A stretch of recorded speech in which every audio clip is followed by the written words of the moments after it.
Olá, pessoas! Antes de começar esse capítulo, eu queria falar um pouco a respeito do vídeo da semana passada, que apesar de ter sido um vídeo que muita gente se divertiu, a gente fazendo o top 10 de desejos e das capas, uma coisa que as pessoas acabam falando muito comigo é tipo, por que que eu não tento trazer alguns rapazes aqui pro canal, ou tentar entrevistar, ou tentar ter contato com algum deles e saber tipo, a reação deles do vídeo, como é que foi ter posado na época, ter participado da história da revista. E eu acabei fazendo uma brincadeira no Instagram, pro pessoal comentar lá qual é que, das coisas que eu e o Rafa tinha feito, qual deles eram os preferidos, e o pessoal foi comentando, e eu acabei marcando um dos rapazes que tinha posado para desejo, porque eu prefiro não comentar quem é, e eu marquei ele no Stories. E ele de cara, quando ele viu, ele falou assim, que porra é essa? Aí eu... Falei, desculpa, acho que eu marquei a pessoa errada. Ele, não, a pessoa não é errada não, só não sei por que é uma coisa de 20 anos atrás está circulando por aí. Aí eu peguei e falei, não, escolhi uma foto sua vestido, muito bonito, porque o pessoal falou que achou o seu ensaio muito bonito. E porque eu tenho um canal no YouTube que eu falo a respeito das temáticas da revista, a parte do editorial, e eu não foco na parte que é meio que proibida, né, da revista, porque o foco é realmente tipo, enaltecer a Ana Fadigas e tudo que ela fez pela comunidade através dos textos que fez a gente se sentir representado. Aí ele visualizou e não falou mais nada. E isso é só um dos exemplos da quantidade de rapazes, homens que posaram para a revista, que realmente eles parecem não gostar de ter o nome associado à revista, e um dos motivos pelos quais eu prefiro não manter o foco do canal justamente neles. Diversos deles são homofóbicos, diversos deles são super arredios quando falam, e às vezes quando falam da época que pulou para a revista, falam com certo deboche, com certa ironia. Eu até vou falar um pouco mais a fundo nisso em alguns capítulos mais para frente, mas isso é só um exemplo para vocês verem o porquê que eu prefiro não ter contato e nem focar neles. Porque a Ana fez um trabalho tão bonito com o editorial para fazer a gente se sentir realmente representado e tipo, sentir importante que a gente tem um lugar na sociedade, que é muito melhor a gente focar numa coisa que engrandece as nossas vidas do que uma coisa que a gente investiu o nosso tempo e que faz a gente sentir, na verdade, é muita vergonha. A verdade toda é essa. Então, antes de a gente começar esse capítulo, que a gente vai estar falando a respeito de uma coisa que ainda intriga muita gente, que as pessoas teriam muita curiosidade a respeito da nossa intimidade, eu vou pedir para vocês estarem descendo aqui, se inscreverem no canal, deixa aquele like, ative as notificações e vamos embora para mais esse capítulo. Projeto Diário Visual G em Questão, capítulo 59. Sua intimidade é de interesse público? Um assunto que costuma estar muito na boca do povo, que chega a parecer de responsabilidade pública, é a vida e principalmente a intimidade do homossexual. Com o texto Dar ou Não Dar? Eis a questão, o Trevisan em Olho no Olho, dessa edição, tratava de um assunto que parece permear numa satisfação a ser dada para a sociedade, os papéis que as pessoas assumem em suas relações íntimas. O que catalisa essa curiosidade sobre os papéis dentro de uma relação é a hierarquia patriarcal que nivela a importância do ser humano segundo suas preferências sexuais. O ativo igual ao autor da hierarquia e de poder, e o passivo igual ao inferior por assumir papel semelhante à fêmea. Em alguns lugares do mundo, ser passivo continua sendo proibido por lei, o que levanta um questionamento permanente. No que interfere no seu papel civil o que você faz ou deixa de fazer na sua intimidade? Quem deu ao Estado ou às instituições religiosas o poder de controlar corpos humanos que não os pertencem? Ele é considerado um ato abominável, como diz a Bíblia. Certamente, a abominação tem a ver com o fato de impedir o fim procriativo do ato sexual, por desviar o sêmen do seu objetivo procriador. No Estado laico, dogmas existem para serem seguidos por quem os professa, e não para serem impostos na massa que nem acredita na mesma coisa. E mesmo que se acreditasse, a opção de o fazer ou não só diz respeito às vidas que estão envolvidas na execução do ato. Fato é que o preconceito enraizado em relação ao ser passivo excede a sociedade heteronormativa e se estende à própria comunidade, onde passivos são vistos muitas vezes como inferiores e oprimidos a ponto de não poderem sentir orgulho no simples fato de sentir prazer. É importante a gente focar na definição de intimidade, que é a qualidade de íntimo, vida íntima, privacidade e interioridade. Não importa a sua sexualidade e o que você se propõe a fazer com seu parceiro, nada que você faça da sua vida sexual deveria definir a sua importância como ser humano e como cidadão no mundo. É muito importante não nos deixarmos oprimir por essas fundamentações sociais equivocadas, porque o nosso direito a sentir prazer e ser feliz em nada diz respeito a mais ninguém além de nós mesmos. Ainda falando de relações, mas agora afetivas, em comportamento, a matéria ex-namorado, mas nem tanto, trazia à tona as possíveis motivações como teimosia, fraqueza, questões espirituais, atração física ou um possível amadurecimento para explicar o porquê muitos não conseguem se desvencilhar de uma vez por todas do ex. A matéria acaba concluindo que buscar explicações para o que acontece na relação entre ex-namorados pode ter efeito parecido ao de entrar num labirinto para procurar respostas a um questionamento e, mesmo após encontrá-las, não conseguir colocá-las em prática. A verdade é que, seja se relacionando com alguém novo ou com um ex, só quem pode se responsabilizar pelas arestas a serem aparadas ou as conquistas a serem ganhas são as pessoas envolvidas.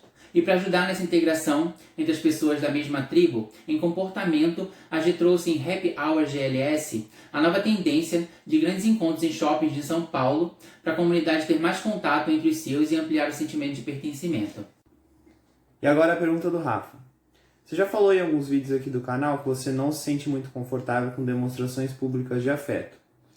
O que você sente vendo casais jovens LGBT hoje em dia demonstrando carinho em shoppings, parques e locais públicos? Na minha concepção, mesmo hoje em dia, eu ainda acho um ato de bravura imenso e, parabenizo muito as pessoas que têm essa coragem.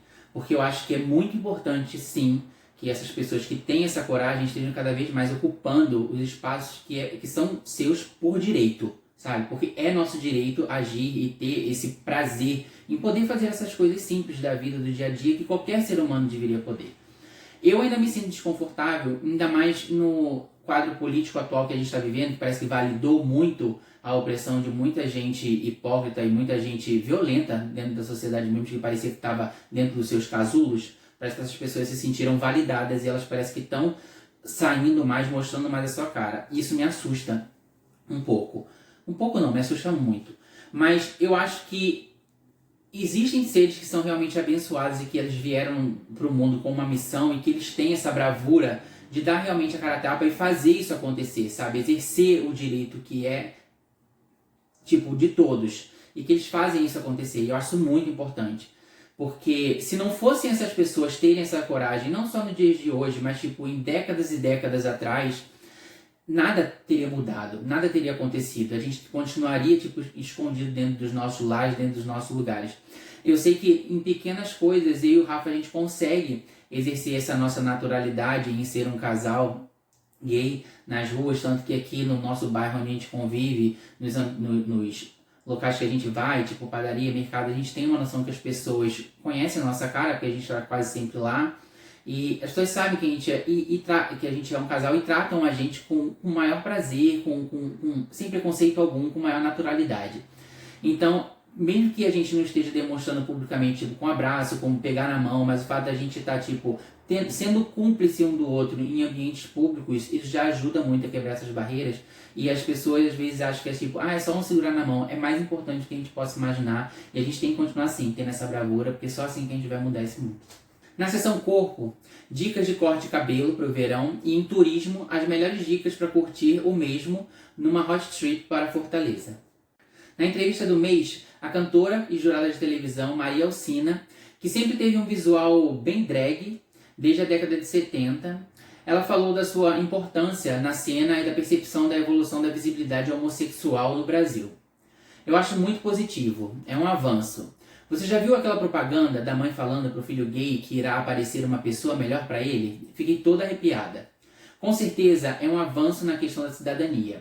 É fácil brincar, fazer caricatura, mas na hora do vem cá meu bem, o preconceito existe. Mas é um avanço espetacular e a tendência é isso aumentar cada vez mais. E realmente, a gente vê que a resistência social ainda existe, mas aumentou muito essa representatividade tanto na publicidade quanto nos meios de comunicação. A Rapidinha com Márcio Baraldi mostrava que ele é um cartunista que conhecia o público gay e já ilustrava revistas voltadas para o público há mais de 10 anos.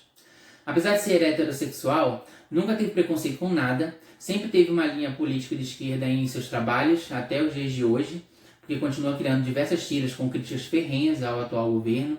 E quanto às suas criações voltadas para o público LGBT, ele acredita que esse mercado vai crescendo na mesma medida que esse público sai às ruas reivindicando sua cidadania. Nos ensaios, em Lolitas, o publicitário Thiago Fernandes, na época que conhecia as fotos da revista, ele se tornou tipo um crush bem forte. Tanto que até eu cheguei a ter ele na época, anos antigamente, né, no Orkut. Ele é meu amigo no Orkut. E eu acredito que ele chegou a trabalhar como Google Boy, mas hoje em dia mantém a mesma carinha, se formou em técnico de enfermagem e trabalha como paramédico em ambulância de resgate em São Paulo. No Replay, o Caissara original de Santos, e que já havia trabalhado como assistente de palco da Monique Evans, o Wilson Ribeiro, que por sinal, adora passar uma vergonha em redes sociais apoiando o atual governo. Em Desejo, o dançarino e ator de 31 anos Alex Garcia, e em vista da falta de informação, foi impossível saber por onde é que ele anda. No ensaio de capa, o Repeteco do Alexandre Frota, mas com um ensaio todo original, fetichista e brincando com a feminilidade masculina, tudo idealizado por ele, segundo a própria editora da revista, Ana Fadigas. No final do ensaio, o Frota ainda surpreende com o primeiro beijo gay num ensaio de capa feito para a revista, com o modelo Michael Milani, que já havia posado como Desejo na edição número 37. O beijo dele com o Frota causou tanto que ele acabou sendo convidado para posar de novo como Desejo, que vai acabar saindo em algumas edições à frente, que a gente vai estar analisando aqui. E acabaram fazendo também uma revista toda especial, só com fotos dele, por causa do frisson que foi causado com esse ensaio. E assim a gente termina mais esse capítulo. Eu quis trazer essa questão, né, dessa preocupação social com as nossas posições dentro da nossa intimidade, né? Não só na vida do homossexual, do LGBT em si, mas na vida até mesmo do heterossexual, que muitas vezes a gente vê muita gente questionando, tipo, os papéis das pessoas, como você proporciona prazer para o seu parceiro. E na minha concepção, eu não vou nem pedir a opinião de vocês. Eu acho que isso não é de interesse público, eu acho que ninguém tem nada a ver com isso. Eu acho que duas pessoas estão se relacionando, ou mais pessoas estão se relacionando, só interessa a elas o que elas querem fazer, o que vai gerar prazer para elas. Ninguém tem nada a ver com isso. O que eu queria que vocês dessem uma opinião, na verdade, foi sobre o que eu falei no começo do vídeo, que foi sobre essa ideia de falar com os caras que posaram para a revista e a percepção deles a respeito do trabalho que eles fizeram. De como eles agem, às vezes, de forma agressiva, de forma negativa. E mesmo fazendo postagens pró-LGBT. Ainda tem isso, porque essa pessoa que acabou sendo meio agressiva comigo no direct, a última postagem dele era de condolência, com uma foto do Paulo Gustavo com o marido e os bebês, e falando que era uma perda incrível. Aí publicamente está ali sendo todo afetivo e afetuoso com um homossexual e com uma pessoa que estava, na verdade, prestando uma homenagem pro trabalho que ele fez. Ele já vem com uma atitude completamente diferente, que é no privado, onde as pessoas não podem ver, onde a pessoa acaba revelando a sua verdadeira identidade, né?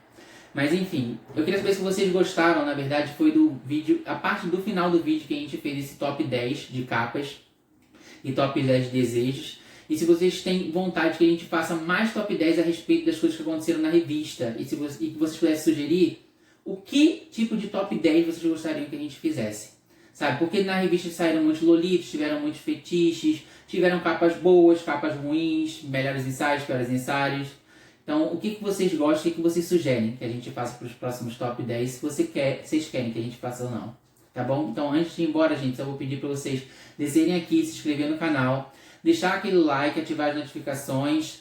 Meu Instagram tá aqui se vocês quiserem dar um pulo lá. Comenta bastante, compartilha o vídeo, a gente se vê semana que vem. Até já já.